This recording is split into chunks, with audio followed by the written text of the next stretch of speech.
Talk365's Talking Wellness segment is brought to you by the Certified Hypnotherapy Training School with wellness team expert Dennis Parker. Hey everybody, I'm Holly Love and welcome to Talk365's special series, Talking Wellness. Today I'm in Farmington at Certified Hypnotherapy Training School with Dennis Parker. Dennis, thank you so much for letting me come up and chat with you again. Thanks for allowing me to do it. You are over hypnotherapy and mental, and I absolutely love this topic, but before meeting you, I have to admit, I didn't really understand hypnotherapy or hypnosis really, and how the two worked and how it worked to create wonderful changes in people's lives like I do now. So I want to start right with that right there. Can we define, first of all, for everybody, what hypnosis is? Hypnosis is simply identified as the states of mind that the mind goes through as you go from being awake to being asleep. There's 5 observable states of trance, pondering, or hypnosis. All 3 of those terms are synonymous with us. Okay. So they're natural states of mind. Okay. So your first state of altered state of consciousness is what the world normally calls daydreaming. In the church or religious settings, they would call that pondering. So pondering in religious settings, hypnosis in the clinical setting, daydreaming in everyday verbiage. Okay. It's kind of a matter of semantics. Mm-hmm. The next state down, as we go down towards sleep, we call hypnoidal trance, which the world normally calls meditation. Okay. It's where you actually meditate and figure out your problems and so on. Then we go into catalepsy, which is the mid-range level. It's like you're half awake and half asleep. It's kind of a hypnagogic kind of state where you know that you could just as easily fall asleep or just as easy wake up. Mm-hmm. Then we go into what's called somnambulism. And somnambulism is a state where a person is really off into their imagination. And the dictionary definition of a somnambulist is a sleepwalker. And then the last state before sleep is called the Esdale state. It was named after Dr. James Esdale because he perfected the inductions, if you will, around how to use the mind for pain control. Mm-hmm. So for deep pain control, for surgery or birthing or those kinds of things, it's used a lot for that. And then there's sleep. Mm-hmm. So to kind of make it as simple as we can, there's consciousness, 5 levels of hypnosis, which are states of mind where you're not asleep, but in between being conscious and asleep, and then there's sleep. So if you include sleep in trance, there's actually 6 states of trance, because sleep is trance. So when people talk about, they're afraid to go into hypnosis or whatever, it's a matter of just going down to sleep, and you do that every day anyway. As you're explaining this, I can almost feel myself and what it feels like to go down into the stages, what it feels like to be daydreaming or meditating or all of those things. Sleeping, I need to feel that more, but that's a whole nother story for another day, right? So that's hypnosis.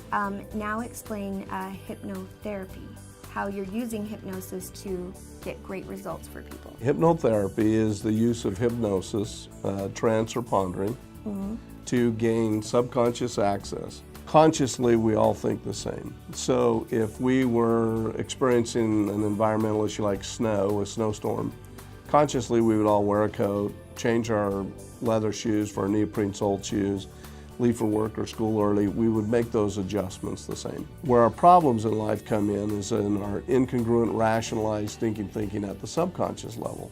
So when we have a different set of beliefs at the subconscious level than we have consciously, that puts us in conflict. We have opposing forces now.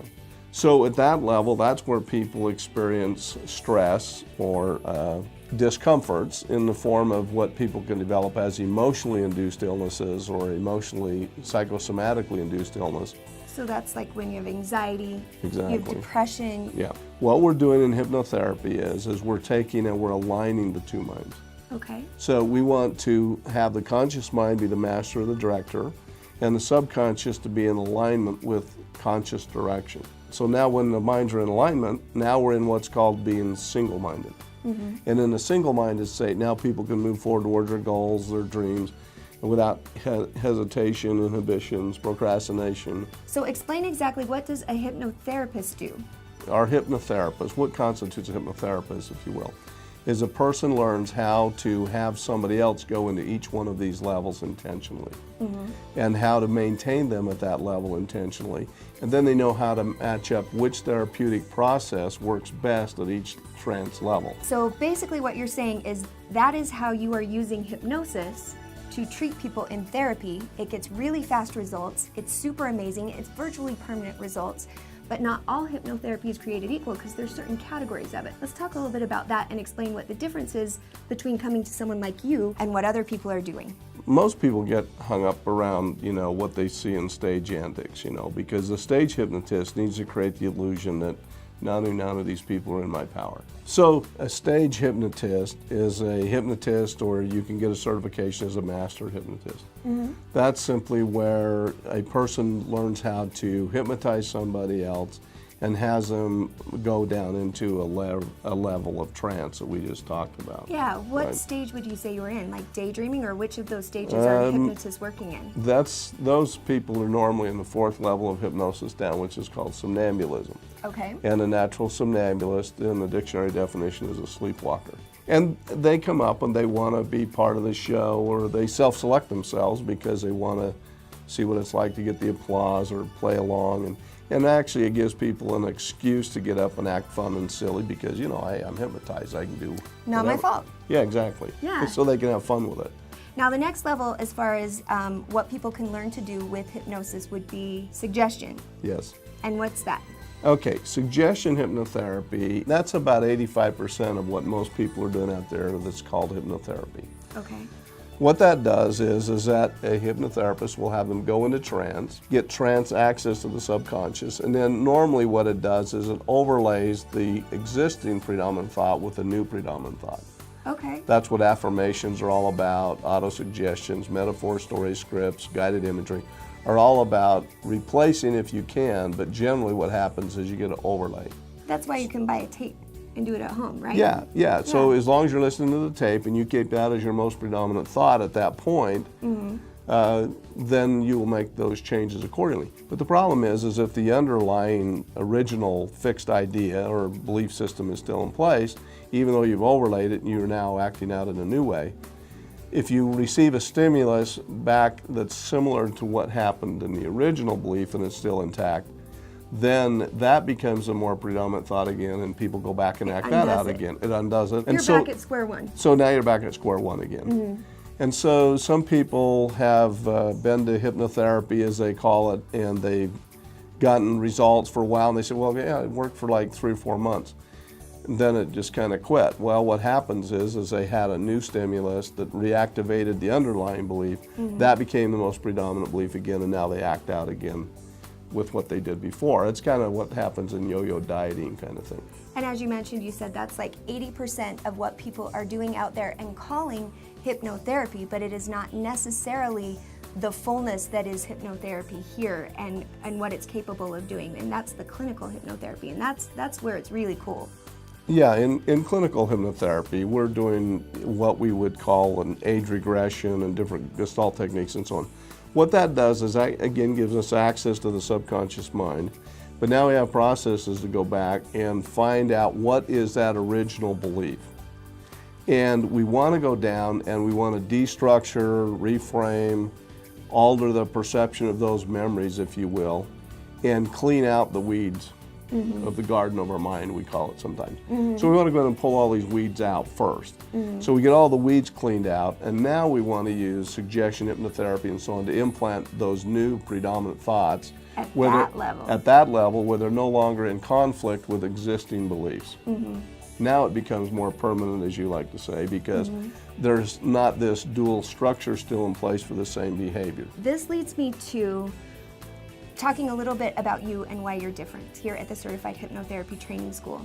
Okay. Because, like we said, there are people who are doing hypnotherapy, so perhaps you have had a chance with one of these tapes and you're like, oh gosh, it didn't help, I didn't lose a pound, I didn't quit smoking, or I didn't feel that much better. A few months down the road, those behaviors are back. It is because they are not doing it at the level that you do. You take it even a step further.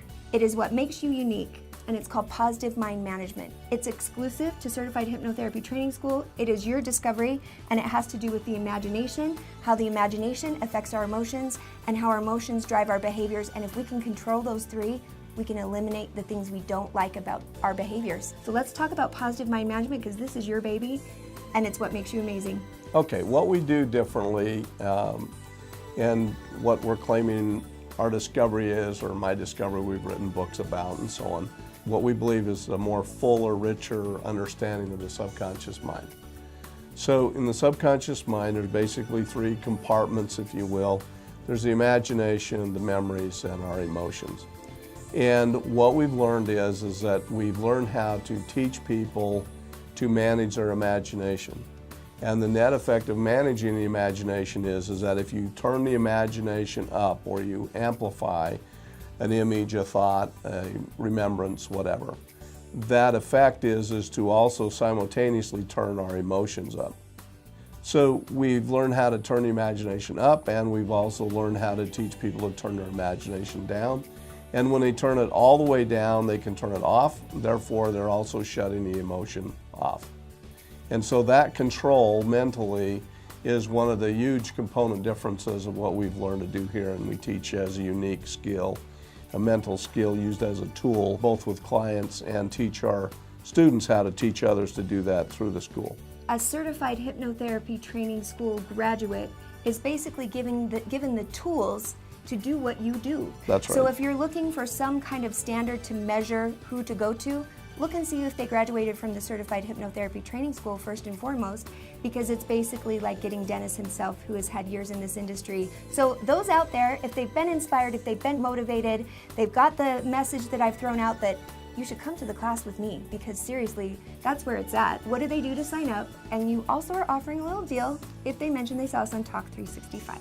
Okay, yeah, if you mention Talk365, we're going to throw in your textbook package free. It's about a $200 offer, and we'll include that in the package by mentioning Holly and Talk365. Love it. Do that first and foremost, yes. And then signing up. When are the next classes? What do we do? You can start class anytime. We're in a series right now. If you wanted to start today, you could.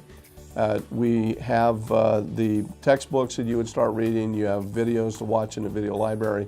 There's 100 hours of individual training that way that you need to get out of the way, and then attend the 200 hours of live trainings when they come up. Now, before we go, I've got to tell you, log on to the website, log on to certifiedhypnotherapytrainingschool.com, because I'm going to keep Dennis a little longer, and I'm going to make him talk more in depth about some of these things that are very intense, a lot of really information-dense subjects here we're dealing with, from trance, what is hypnotherapy, what is the school, what are you going to learn. So go and log on to his website, then sign up for the school, and then be sure and mention that you saw us here today, and your life will be amazing, and you'll say thank you, Holly. Right? That's right. Thank you. We'll say thank you, Dennis. Honestly, thank you, Dennis. Thank you. It's been a pleasure. All right.